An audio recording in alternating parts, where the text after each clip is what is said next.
Welcome to Primo Practice. Let me help you get started as quickly as possible. The first thing you're going to do is sign up for an account. So you click here and you fill in this information.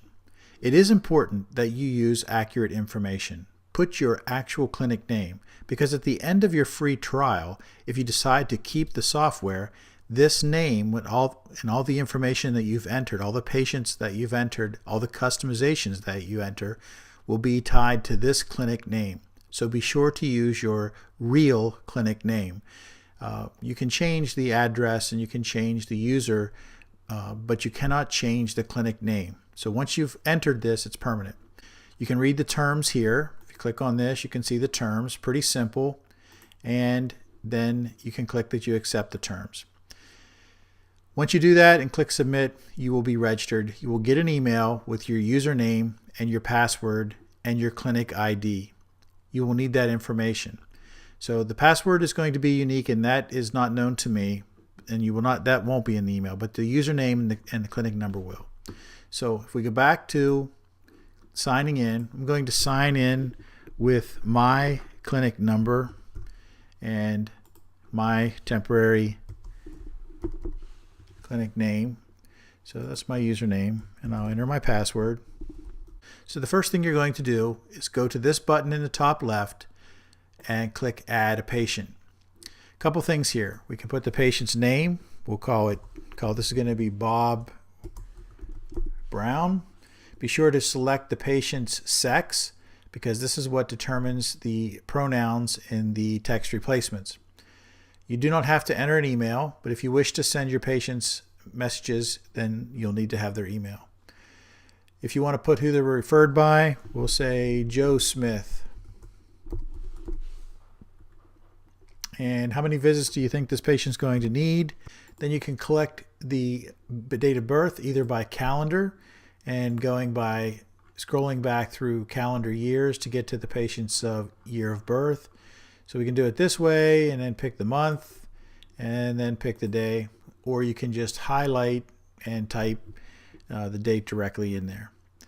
The patient code is the keyword for what we used to use as a Social Security number. I do not put the Social Security number in my note system. It is in my billing system. But if you don't have a Social Security number in your note system, all you have is a name and birth date, and there's no address either for your patient in the system. Even though it is encrypted and secure, and it's on secure servers and backed up servers, HIPAA approved servers actually, there's no information in here for anybody to steal. There is no secret health information because we haven't provided anything but a name and birth date. Pretty useless as far as stealing somebody's identity. So you can use whatever code you want. It may be a billing code, it may be your office code, and it could be letters, it can be numbers, however you want to enter it. All right. The PIN number is assigned automatically, although you can change it by the patient portal if you enter the patient from the patient portal. If you enter the patient's PIN yourself, you can do that with whatever number you want to use. In our office, we use the first two letters of the patient's name, so BO, in this case Bob, and then we assign the first two digits of their birth date, and then, so in this case it'd be 99, and then the last two of their year of birth, 68. So that's their PIN number to sign in. All right, so now we're going to enter the description of the patient's complaints. You can put up to 4 complaints. So let's say the first complaint here is neck.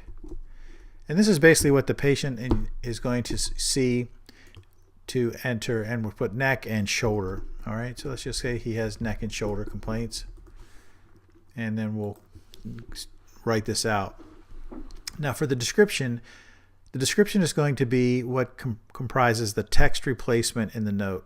So you do not want to use punctuation, and you do not want to use capitalization.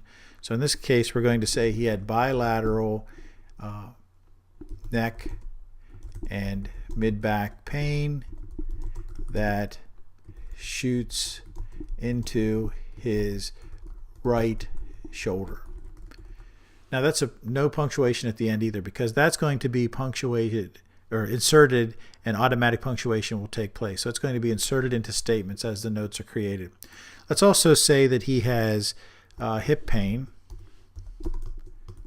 just for the sake of putting this on here. And we'll say that he has right hip pain. All right, so that's all we have to add. You can click here and auto-populate. So if he also had knee pain, we can click this, and that will auto-insert when you click on these. So we can add up to 4. There's headaches. Maybe he has frontal headaches or plantar fasciitis. We can add that, and you'll see that it will automatically insert the text. So it saves these as you create them, and then if you have repeating similar kind of cases, you can change that. So maybe the next patient, all you would have to do is click on this and add left shoulder. So now that we've added our patient's complaints, you can add up to 4 different complaints. Then you click Save. All right, so now that patient is in the software and ready to go. So creating a note works like this. I'm going to show you how to create a very quick 15-second or less note, and then we'll go over how that works. So we'll click Bob, automatically opens the screen. We hit Subjective, put the header in. We'll say that today this is a random button. We'll click He's Better, and then I'll go to Objective. Objective, he's also better. And I want to add a little bit extra to that, so I'm going to go here. I'm going to say his posture. I saw some abnormalities today. His head was anterior and his right shoulder was high. Hit the exam button. We'll say right shoulder depression test. And you'll see that's right here, so I just click that. And we'll also say that maximum cervical compression test was positive on the right. Then we'll go to assessment. Assessment. I'm going to say he's the same today. I want to use a random statement, so I can click that. Every time I click this button, it's going to pick a random statement from the first 10 spots. I can also manually select it if I want to, or select multiples. And then I'll click P. I've not adjusted this patient before, so I'm going to add my adjustments. And in this case, I've created my chiropractic treatment packages.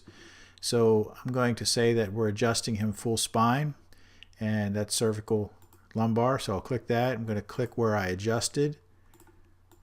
We did his right shoulder, and I did some electrical stim on the neck, the right shoulder, and the low back. And I also did Kennedy decompression therapy for the cervical and for L4 and L5. And some therapeutic exercises were performed on the low back and the neck. I'm going to go to my next visit. I want to see him again on Thursday.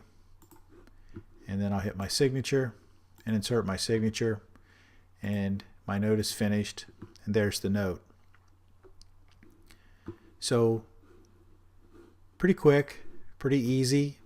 That's how you do a basic note.